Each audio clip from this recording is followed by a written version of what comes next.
자, 2026년 3월 12일입니다.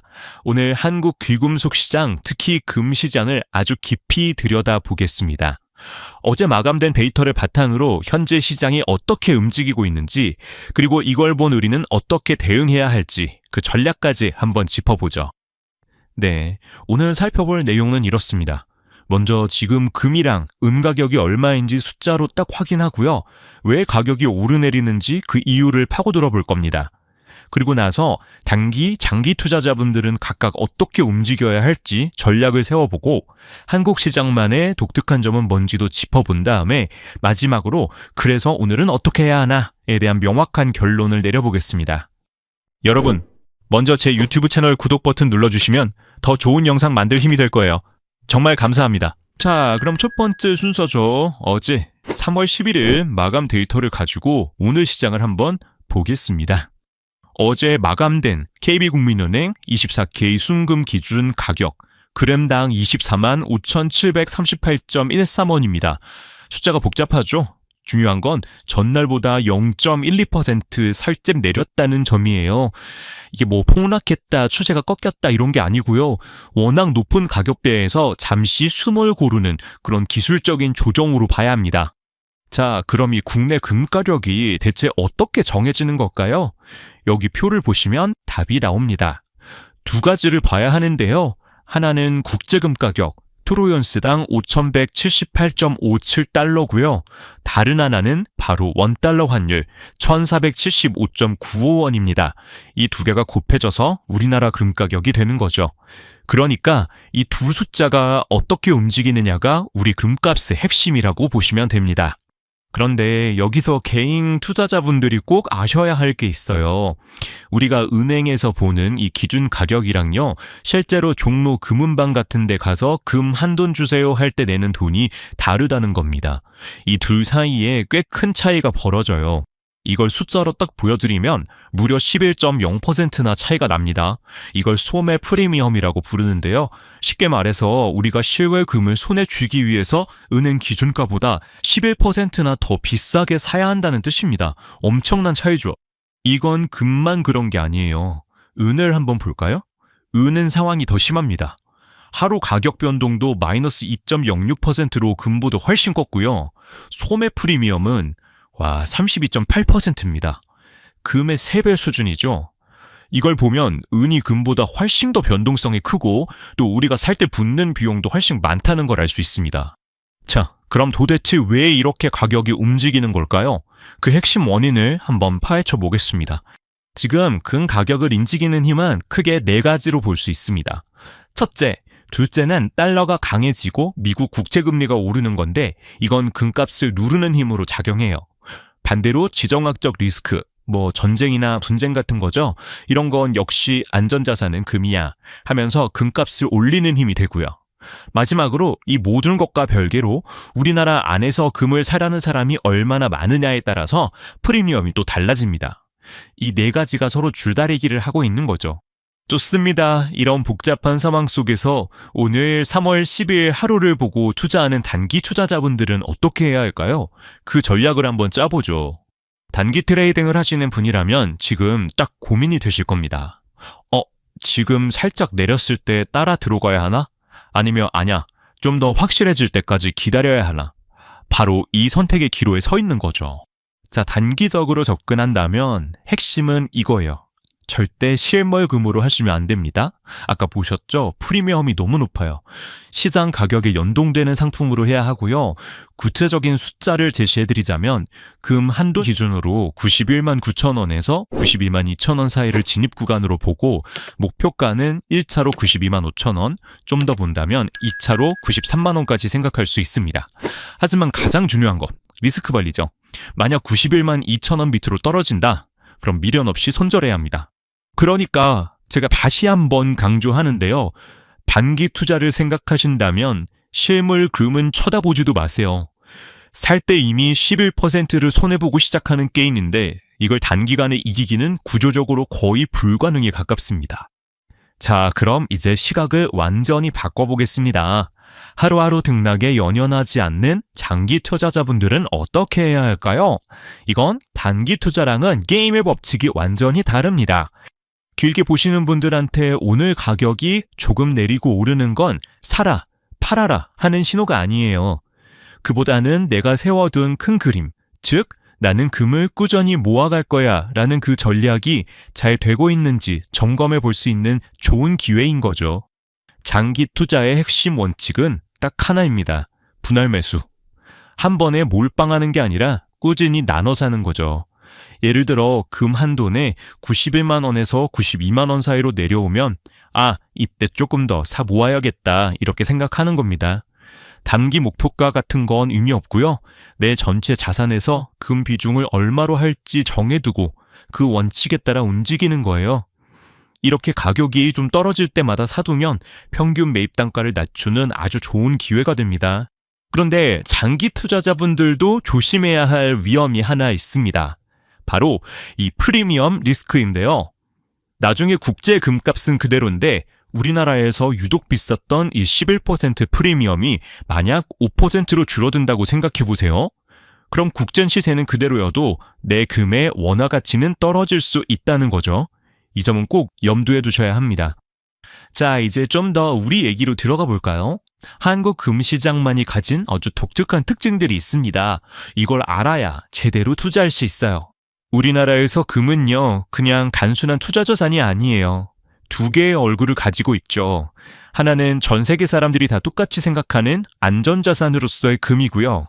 다른 하나는 혹시 우리나라 경제가 원화가 불안해지면 어떡하지? 라는 생각에 대비하는 일종의 보험 같은 역할을 합니다. 이 두 가지 수요가 항상 공존해요. 이러다 보니까 투자자들 마음속에서 엄청난 줄다리기가 벌어집니다. 한쪽에서는 지금이라도 안전자산인 금을 사둬야 하는 거 아닐까? 하는 불안감, 소위 말하는 포모가 막 끌어당기고요. 다른 한쪽에서는 근데 11%나 더 주고 사는 건 너무 비싸잖아 하는 이성이 발목을 잡는 거죠. 이 둘 사이에서 계속 고민하게 되는 겁니다. 자, 이제 모든 조각을 다 맞춰봤습니다. 데이터, 시장 원인, 투자 전략까지 이걸 전부 종합해서 오늘 3월 12일에 대한 명확한 결론을 내려드리겠습니다. 결론부터 말씀드리겠습니다.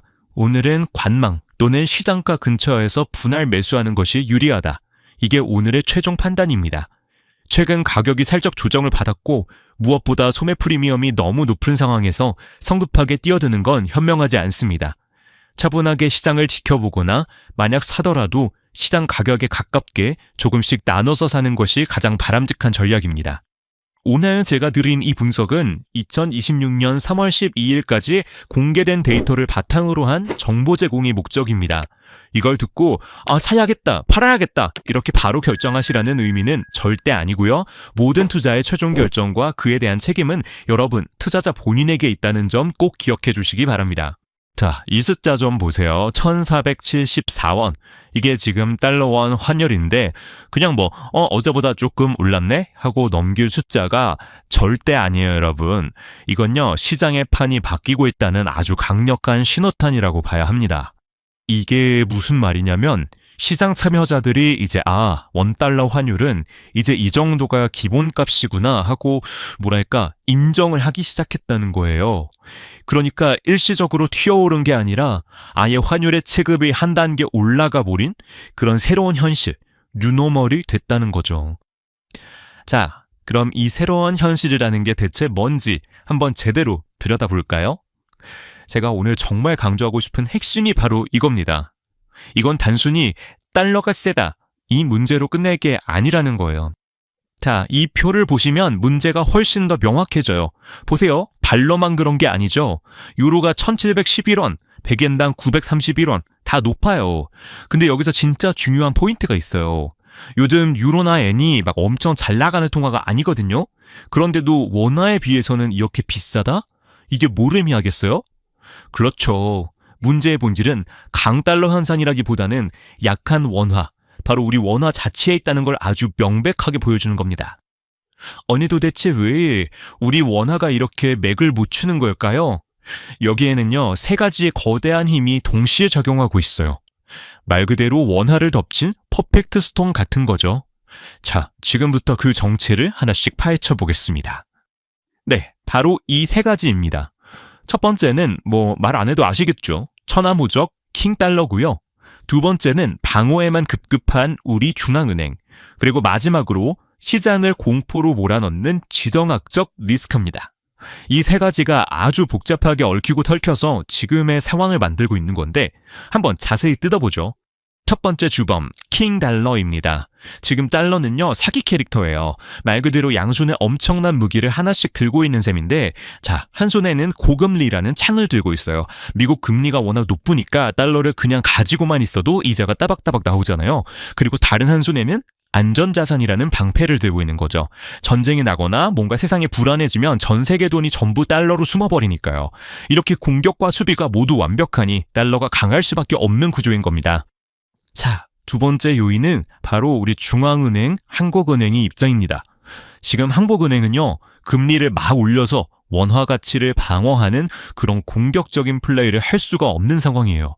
그래서 지금은 환율이 막 폭주해서 시장이 공황에 빠지는 법만 막는 소극적인 골키퍼 역할에만 집중하고 있는 거죠. 이게 무슨 뜻이겠어요? 경기 흐름의 주도권이 우리한테 있는 게 아니라 저 바깥에 있는 킹달러 같은 외부 변수에 완전히 넘어가 있다는 얘기입니다. 이 그래프를 보시면 바로 이해가 되실 겁니다. 미국 기준금리는 3.75%에 가까운데 우리나라는 2.5%에 머물러 있죠. 자, 여러분이 투자자라고 생각해 보세요. 똑같은 돈, 그냥 은행에 넣어두기만 해도 미국에 두면 이자를 훨씬 더 많이 준다는 건데 당연히 돈이 어디로 가겠어요? 이게 바로 달러 프리미엄이라는 겁니다. 가만히 있어도 달러가 더 이득인 상황인데 누가 리스크를 감수하고 원화를 사려고 하겠냐는 거죠. 이건 시작부터가 불리한 게임인 셈입니다. 그리고 마지막 세 번째, 어쩌면 지금 시장을 지배하는 가장 강력한 힘일지도 모릅니다. 바로 지정학적 리스크입니다. 얼마 전 일 다들 생생하게 기억하시죠? 저기 멀리 중동에서 전쟁 날 것 같다는 뉴스 하나에 원화가 순식간에 1,500원을 향해서 그냥 미친 듯이 치솟았던 그 순간 말이에요. 이 사건 하나가 모든 걸 말해줍니다. 원화는요, 전 세계에서 일어나는 위기 뉴스에 가장 먼저 그리고 가장 격렬하게 반응하는 글로벌 리스크 측정기 같은 통화가 되어버렸다는 사실을요. 자, 원인이 뭔지는 이제 알겠습니다. 그럼 이제 제일 중요한 질문이 남았죠. 그래서 도대체 우리는 이제 뭘 어떻게 해야 하는가? 지금부터가 진짜 중요합니다. 외환시장의 전문가부터 수출입 기업, 그리고 우리 같은 개인들까지 각자의 상황에 딱 맞는 맞춤형 실전 대응 전략 지금 바로 시작합니다.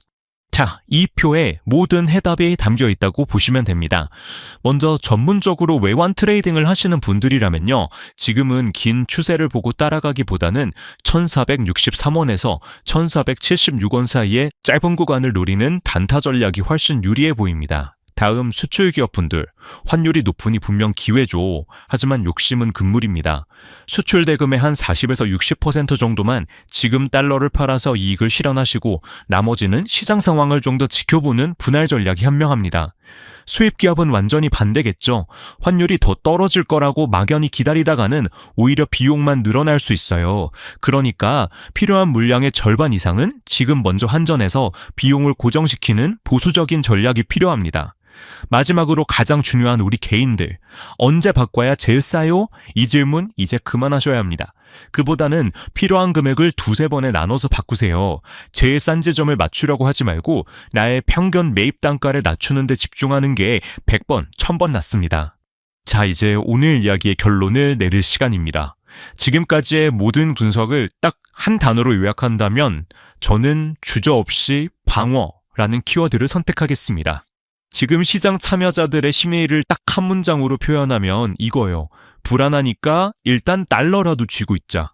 얼마 전에 1,500원이라는 숫자를 눈으로 직접 목격하고 나니까 시장 전체에 일종의 트라우마 같은 게 생긴 겁니다. 그래서 섣불리 공격적으로 투자하기보다는 일단 달러라는 세상에서 가장 안전한 벙커에 들어가서 숨죽이고 상황을 지켜보려는 심리가 팽팽한 거죠. 그래서 오늘 제가 여러분께 꼭 드리고 싶은 마지막 메시지는 바로 이겁니다. 지금처럼 한치 앞을 내다보기 힘든 시장에서는요, 환율의 최고점과 최저점을 정확히 예측하려는 영웅이 되려고 해서는 안 됩니다.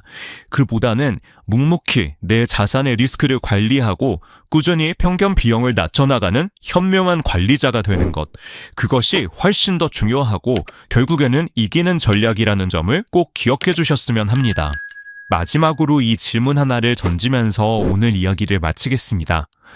너도 나도 미래를 맞추려고 혈안이 된 이 불확실성의 시대에 어쩌면 진짜 용기란 미래를 예측하려는 오만을 버리고 지금 내가 할 수 있는 리스크 관리에 집중하는 겸손한 신중함이 아닐까요?